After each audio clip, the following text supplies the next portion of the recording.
Para pemain Fajr nampaknya masih terus berlari mengejar bola.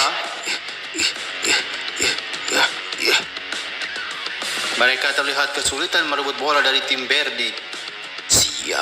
Sulit sekali merebut bola dari kaki mereka. Jika terus seperti ini, pemain kita akan kehabisan tenaga. Kita harus pikirkan cara lain. Aku harus segera bertindak. Baiklah teman-teman, kita akan lakukan high pressing. Pressing yang pegang bola dan teman yang di dekatnya. Semoga saja cara ini berhasil. Percuma saja usaha mereka itu. Selama ini belum ada satu tim pun yang mampu keluar dari kontrol permainan Akademi Verdi. Melakukan high pressing hanya akan membuat pemain kelelahan dan justru semakin membuat banyak ruang untuk dimanfaatkan oleh tim Verdi. Itu sama saja namanya bunuh diri.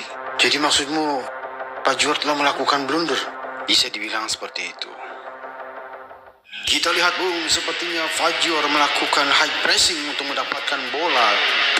Jaga bolanya, jangan sampai direbut oleh lawan. Cukup main-mainnya. Apa? Dia berhasil lolos. Semuanya kembali ke belakang. Ini akan menjadi gol yang sangat mudah. Aku harus mengejarnya sebelum terlambat.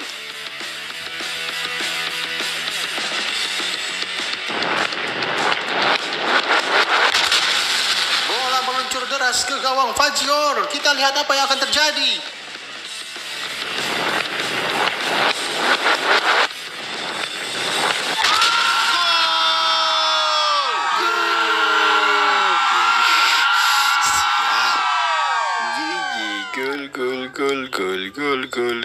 Gol. Ngapain tuh anak joget-joget? Dia emang kayak gitu. Padahal dia bisa kelihatan keren dan cool. Tapi pas lihat dia joget kayak tadi, jadi ilfil gua.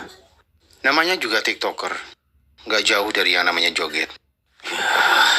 Sial. Maafkan aku karena sudah membuat gawangmu bergetar. Kurang ajar.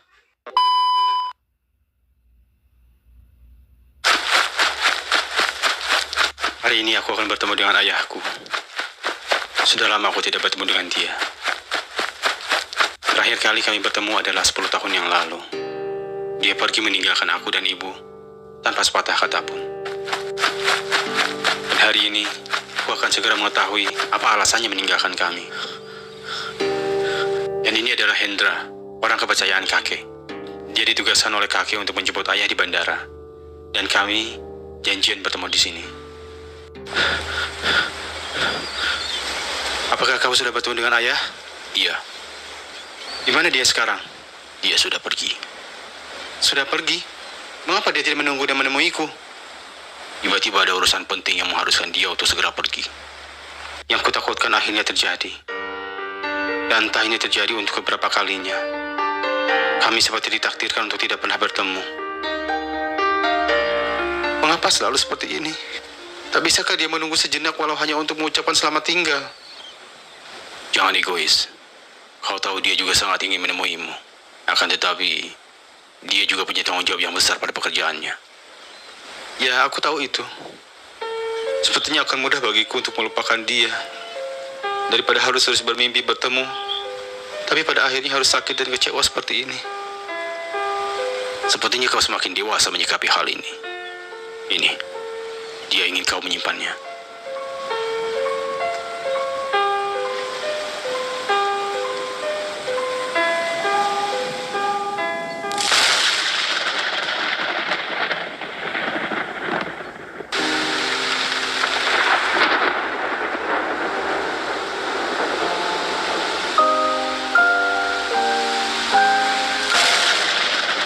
Semuanya berjalan sesuai rencana, bos.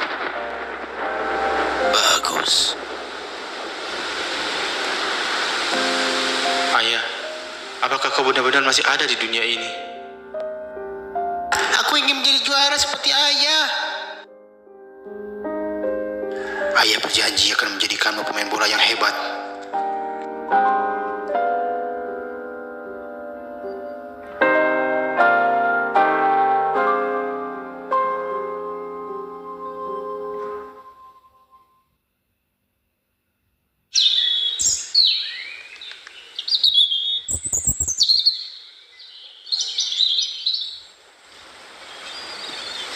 Jalan pikiran orang tua memang sulit dimengerti. Hah? Siapa kamu? Aku bukan siapa-siapa. Hanya saja tadi kebetulan lewat dan tidak sengaja mendengar percakapan kalian. Bukan bermaksud untuk ikut campur, tapi kebetulan aku juga seorang ayah yang memiliki anak seumuran kamu. Jadi aku hanya ingin beri sedikit nasihat saja. Oh iya, siapa nama kamu? Rian. Namaku Rian. Oke, Rian. Saya paham perasaanmu. Kekecewaan memang tidak menyenangkan. Tapi ada kalanya orang dewasa punya alasan tertentu yang membuat janji mereka tidak bisa terpenuhi. Tapi ayah sering melakukannya. Dia selalu membuat janji, tapi tidak pernah mendapatinya. Rasanya seperti dia tidak peduli padaku. Mungkin ada alasan di balik semua itu. Orang tua kadang-kadang juga punya tanggung jawab dan masalah yang tak terduga. Tapi itu bukan alasan untuk melupakan janji, kan? Kamu benar.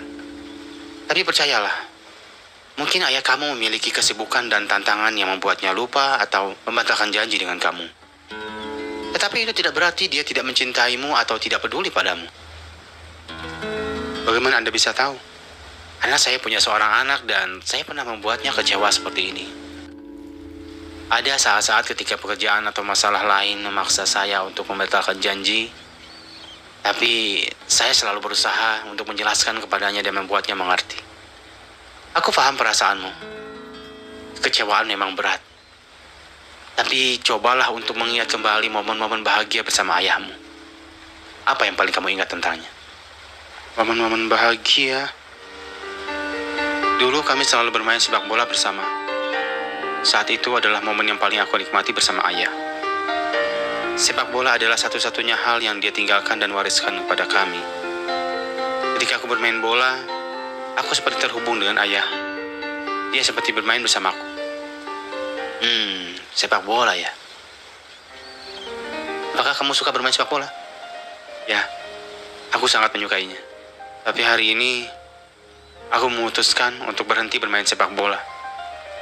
Aku tidak ingin terhubung lagi dengan ayah setelah semua kekecewaan ini. Pernahkah kamu berpikir bahwa kalian berdua punya hubungan yang unik? Unik. Kalian berdua memiliki darah yang sama yang mengalir dalam tubuh kalian. Termasuk minat dan bakat. Mungkin sepak bola adalah cara kalian menyatakan rasa sayang dan ikatan satu sama lain.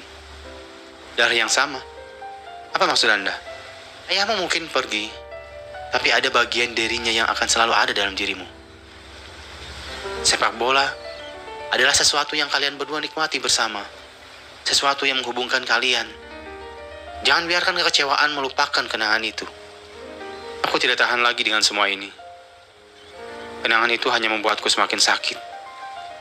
Menghadapi kekecewaan itu sulit. Tapi kamu juga bisa memilih untuk menjalani hidup dengan penuh semangat dan kebahagiaan. Ingatlah bahwa kamu adalah sosok yang kuat. Dan sepak bola ada bagian dari diri kamu yang tidak boleh kamu abaikan. Sepak bola adalah nafasmu, dan kau harus terus bernafas untuk hidup. Anda benar. Saya tidak boleh menyerah begitu saja. Aku akan mencoba lagi dan tetap bermain sepak bola. Bukan hanya karena ayah, tapi karena itu adalah bagian dari diriku. Itulah semangat yang kuharapkan. Jangan pernah takut untuk mencari kebahagiaan dalam hal-hal yang kamu cintai. Dan ingat, kebahagiaanmu bukan hanya bergantung pada ayahmu. Terima kasih, Pak. Saya merasa lebih baik sekarang. Tidak perlu berterima kasih. Aku senang bisa membantu. Ayo, mari kita main sepak bola bersama. Biarkan darah kalian yang sama bersatu dalam setiap tendangan. Ya, mari kita lakukan.